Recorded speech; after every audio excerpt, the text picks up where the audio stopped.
Fala aí, meus Drezinimers, trazendo aqui um anime que lançou umas 2 temporadas atrás, mais ou menos, e eu também não vi ninguém aqui do Brasil trazendo, então eu resolvi fazer esse resumo e vou estar trazendo todas as partes aqui semanais pra vocês. Então, espero que vocês gostem e se gostarem já sabem, né? Deixa aí seu like e bora pro conteúdo. Dizem que é meio normal você ser maldoso com quem você gosta, mas a Kato nunca acreditou muito nessa ideia. Esses pensamentos ficam rodeando a cabeça do nosso prota enquanto ele entra num dormitório. Só que antes mesmo de chegar no quarto, um barulho alto ecoa lá de dentro. Do lado de fora, ele já fica irritado, respira fundo tentando se controlar. Lá dentro, ninguém menos que Roa está cantando com tudo. Jogada toda à vontade, ela canta e se empolga com a música dele, o que só aumenta ainda mais a irritação do nosso prota, até que a Kato perde a paciência de vez e invade o quarto e arranca o cabo da tomada, cortando a música na hora. A Roa vira para ele completamente tranquila, cumprimenta toda animada e ainda dá uma bronca nele por entrar no quarto dela sem avisar. O jeito debochado só irrita ainda mais, já que o quarto é dele e ela que invadiu. Nisso, nosso prota manda ela baixar o volume para não incomodar os outros moradores e aponta para os fones como dica, mas em vez de obedecer, ela começa a provocar, insinuando que o nosso prota quer tocar nela.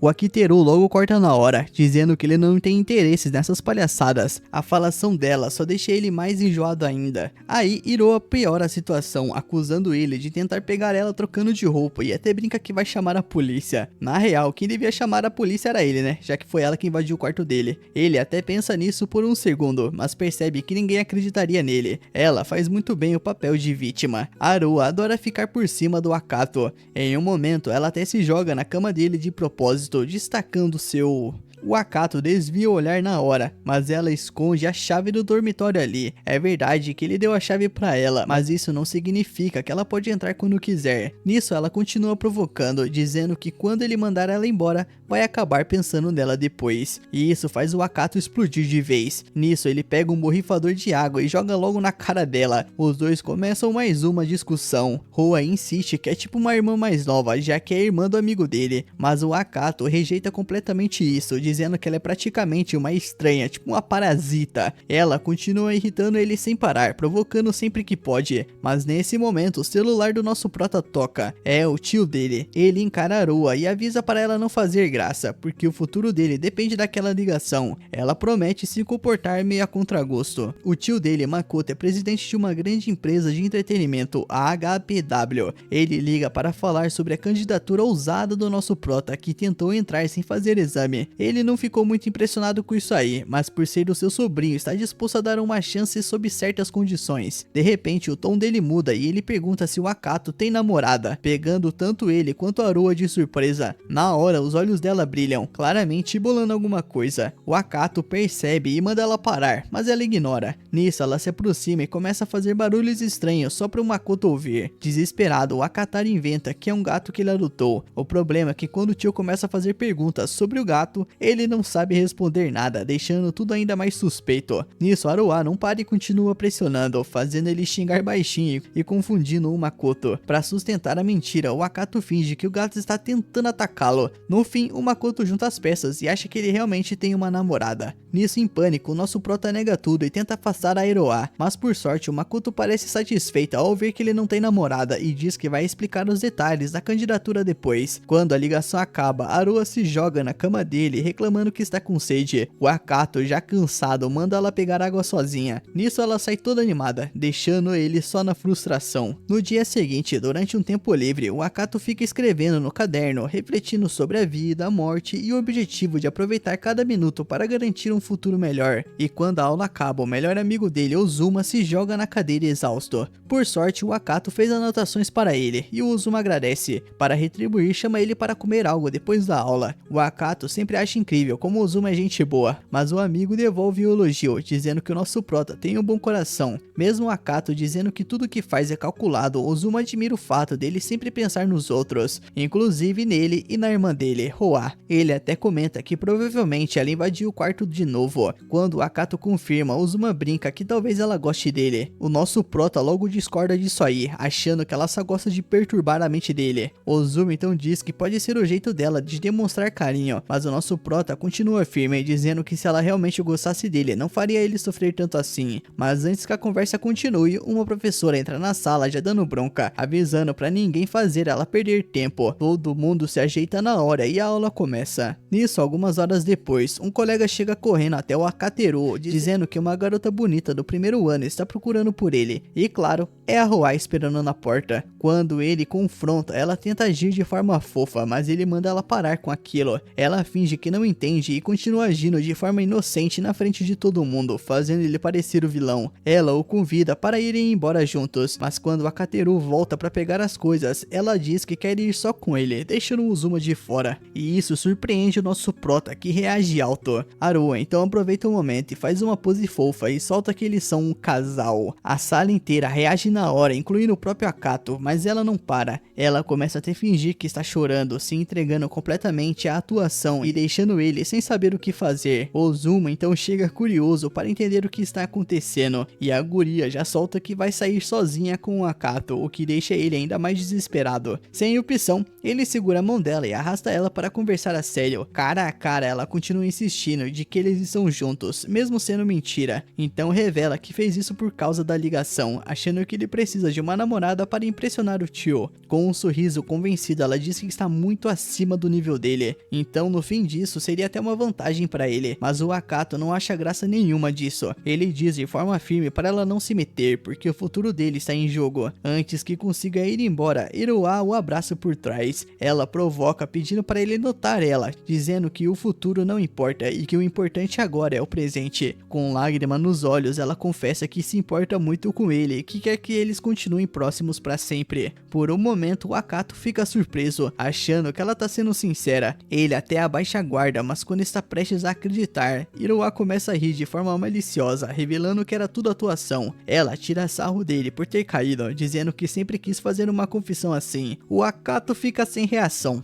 todo sem graça, com o rosto esquentado, enquanto ela percebe que suas orelhas estão vermelhas e acha que ele tá envergonhado. Nisso, ele explode de raiva e declara que nunca mais vai acreditar em nada do que ela disser. Furioso então, nosso prota sai correndo atrás da Iroha pelas escadas, mas ela consegue escapar antes que ele a alcance. Mais tarde, ele encontra seu tio Makoto em um café para conversar sobre a sua candidatura na HPW. Makoto comenta que outra pessoa vai se juntar a eles, mas quer falar com o nosso prota em particular primeiro. Ele menciona que o Akato já lançou um jogo. Acateru então explica que foi um trabalho em equipe com 5 pessoas, com Uzuma como programador e ele como produtor e diretor. Junto com mais 3 membros, eles formaram a 50th Floor Alliance, e ele admite que o sucesso do jogo só foi possível graças ao time. O Makoto observa que a indústria já começou a comentar sobre essa ascensão repentina deles, reconhecendo o feito como impressionante. Ele admite que nem ele conseguiria algo assim na época da escola, então Akato merece o reconhecimento. Mas antes de continuar a conversa, o Makoto sugere que o Akato peça algo. O Akato acha que a pessoa que vai chegar deve ser alguém importante, então leva sua proposta preparado para causar uma boa impressão. Enquanto fazem o pedido, o Makoto começa a flertar com a atendente, até chamando ela para sair, mesmo ela estando no trabalho. O Acateru fica chocado com a cara de pau do tio e chama a atenção dele, mas Makoto responde confiante que sabe como marcar presença com as mulheres, e pelo jeito da atendente, parece que ele realmente sabe. Sem graça, o Akato se levanta e vai ao banheiro para se acalmar. Ele fecha os olhos tentando esquecer o que acabou de ver e não percebe o aviso de que a porta está com defeito. Nisso, ele abre sem pensar e acaba entrando no banheiro com Michiro, que estava lá. Antes que consiga reagir, Mashiro já dá um soco na boca dele, toda envergonhada. E enquanto isso, no quarto do nosso prota, a Iroha está entediada por não ter ele por perto para implicar. Nisso, um colega pergunta sobre a relação dos dois, mas ela nega com firmeza que exista algo. De volta ao café, o Akato descobre que Mashiro é justamente a outra pessoa convidada pelo tio. Ela é a prima dele, filha do Makoto, e eles brincavam juntos quando eram crianças, mas ele nem reconheceu ela agora. O Makoto então revela o plano, quer que Akato finja ser o namorado da Mashiro em troca de ajudar com a entrada dele na HPW. O Akato fica completamente chocado. Mashiro acha uma ideia absurda, mas o Makoto está falando sério. Ele explica que está preocupado com a mudança dela de uma escola só de meninas para uma mista, então quer alguém de confiança confiança para ficar de olho nela. Mesmo assim, a Mashiro recusa na hora. Curioso, o Akateru pergunta o motivo da transferência, mas ela se recusa a contar. O Makoto também não entra em detalhes, apenas revela que ela quase não frequentava a escola e era considerada faltosa. Surpreendentemente, o Akateru não insiste. Para ele, isso já é suficiente para entender a situação, e ele não julga o passado dela. Como isso envolve o futuro da equipe dele na HPW, ele decide aceitar o acordo. Mashiro, mesmo contrariada, acaba aceitando também, com a condição de que o relacionamento seja totalmente falso. Com tudo decidido então,